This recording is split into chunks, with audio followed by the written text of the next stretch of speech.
You've been asking, what am I? Your whole life, and the answer was never missing. You just kept voting against it. Stay with us. There's a guided meditation at the end that makes this land in a way words alone can't. Here's the claim we're going to sit with today. And it's a strange one. You already know exactly what you are. All that low-grade self-doubt. All that midnight questioning. All those quiet moments of, am I enough? Am I doing this right? What's wrong with me? That's not honest searching. That's a quiet, persistent refusal to accept an answer you've already received. The problem was never uncertainty. The problem is that some part of you keeps rejecting what some other part of you can't actually unknow. And when that finally clicks, when you stop arguing with your own existence, the exhausting noise loses its fuel.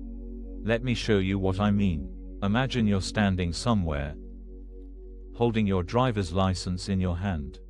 Your name is on it. Your photo is on it. Your date of birth, your address, all of it. And you're squinting at it, turning it over, asking the person next to you, but who am I really? Are you sure this is me? Can you verify this? You're not missing information. You have the information, you're just refusing to land on it. That's what self-uncertainty actually is. Not a search. A looking away from something that has been in your hand the entire time.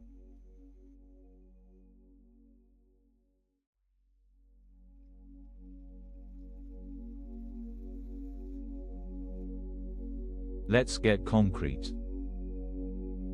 It's Sunday night. The lights are off, you're in bed. And without permission, the highlight reel starts. That awkward thing you said in the meeting Wednesday. The text you sent that landed weird. The moment in the hallway where you laughed too loud. Or didn't laugh enough. The email you reread 3 times after sending. The way your voice sounded in that one sentence. The look on someone's face. And underneath it all, the quiet, almost respectable question, what's wrong with me?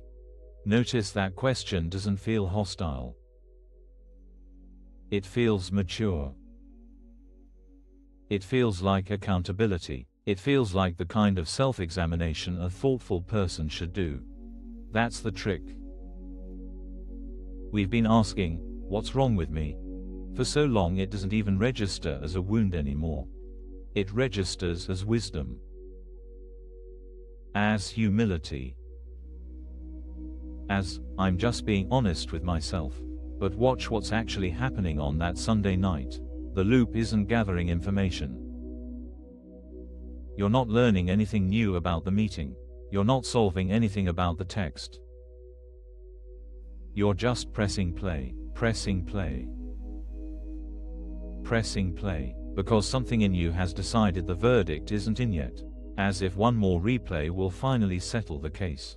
It won't. It never has.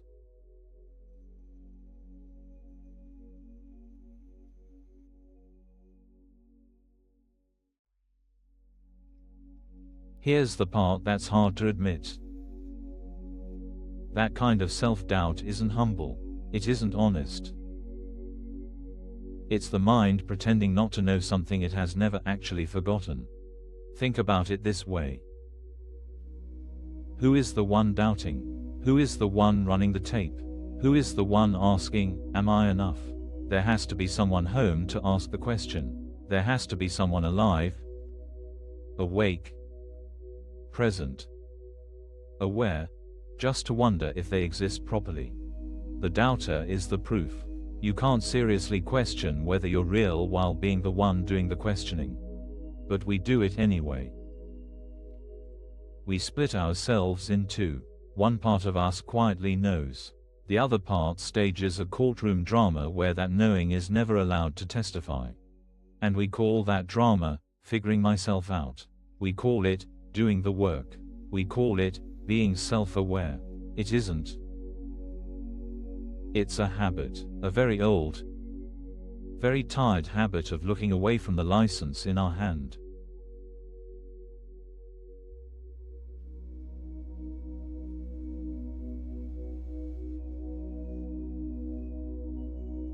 Now here's where something interesting opens up. What if the question itself is the problem? Not the answer, the question. Most of us treat self-doubt as a sign of depth. Certainty sounds suspicious. Certainty sounds like ego, like someone who hasn't examined themselves carefully enough. So we keep the question open as a kind of moral posture. I would never claim to know who I am. That would be arrogant. But consider, what if certainty about what you are isn't arrogance? What if it's just stopping the fight? Not puffing yourself up, not declaring yourself special, just laying down a weapon you've been pointing at yourself for 30, 40, 50 years. You don't have to figure out what you are. You have to stop voting against it.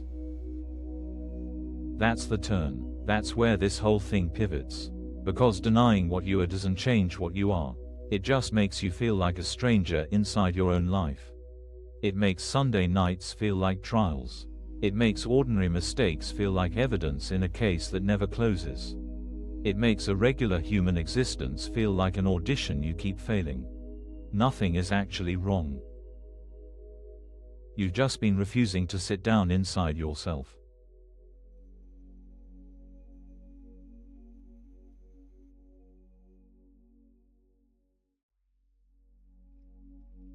So what does this look like in real life? Not in theory, in the actual Sunday night, in the actual loop, in the actual moment when the critical thought arrives. It looks like a tiny gap. Watch for it. The thought comes, I shouldn't have said that. And usually, without any space at all, you're off, running the replay, building the case, deepening the verdict. But sometimes, just for a flicker, you notice, I'm the one running this tape. I'm the one pressing play. There's a me here, watching.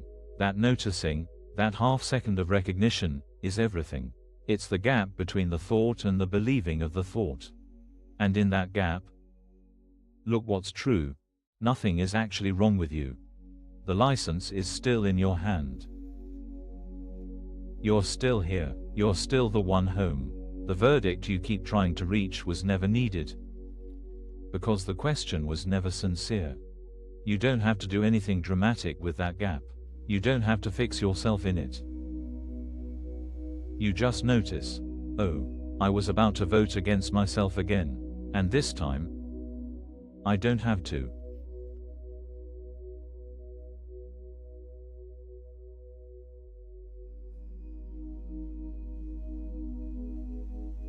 When this actually starts to land, not as an idea, but as a lived shift, something quiet happens. You don't become more confident. That's not it. You become less interested in the argument. The "am I enough?" question shows up, and you notice it the way you notice an old song on the radio. Oh, that one again. And you don't reach for the volume. You just let it play in the background while you go on with your evening. The Sunday night loop still tries to start. But there's less fuel, because somewhere underneath, you stop pretending you don't know what you are. You stop squinting at the license. You've just accepted it. Without ceremony, without needing anyone to verify it, without needing to feel especially confident about it. This is the relief, not a new identity. Not a better self, just the quiet that comes from stopping a fight you were having with yourself in a mirror. You're not broken. You never were. You're not incomplete. You never were. The information was always there. The doubt was never honest. And the moment you stop voting against what you already know, the noise loses its grip. Let's let that settle in the body now. The meditation is where this stops being something you understand and starts being something you feel. If you'd like more teachings and guided practices like this, you can like the video and subscribe. And now, we'll move into a short guided meditation.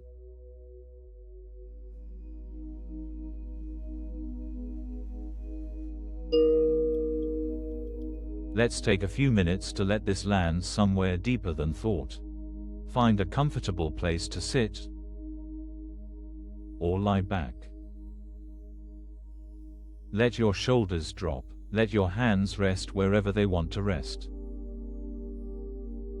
And just notice the breath, not changing it. Just noticing it's already happening. Already being done for you. Feel the weight of your body where it meets the chair, the floor, the bed. Notice how much is already holding you up without your effort. Now gently bring to mind the image we sat with. Something simple, already in your hand. Already true. Nothing to verify, nothing to prove. Notice if there's a familiar voice somewhere, getting ready to ask, am I doing this right? Let that voice be there. You don't have to answer it, just breathe. Feel how much of your life has been spent squinting, trying to figure out who you are. Asking strangers. Asking yourself at midnight, building a case. And for these few minutes, let that case rest, not solved. Just paused. You don't have to know anything new right now. You don't have to fix what you are. You don't have to improve what you are. You're just here, breathing. Already alive. Already home. If a thought arrives that says something is wrong with you, notice it. Notice how familiar it is. Notice you don't have to vote with it. Let your jaw soften. Let your forehead soften. Let the small muscles around your eyes let go. Feel what it's like to not be arguing with yourself, even for a breath. Even for half a breath. This is what it feels like underneath the noise. This quiet, this ordinary, unremarkable okayness. Nothing missing. Nothing extra needed. Rest here a moment longer. Let the breath continue on its own. Let the body continue on its own. Let yourself continue on your own, the way you always have, without needing your permission. And when you're ready, slowly let your attention widen. The sounds in the room, the temperature of the air, the light behind your eyelids. No rush. Take whatever you found here with you, and gently open your eyes. Thank you for being here and practicing together. If you'd like, you can find a free digital ACIM resource in the description. And if you want to mark the moment, a simple comment such as, "I am grateful," is welcome. Thank you for spending this time with us. If something landed today, let it land softly. You don't have to do anything with it tonight. The quiet does its own work. Be gentle with yourself this week, especially in the moments you'd usually be hardest. We'll see you in the next one.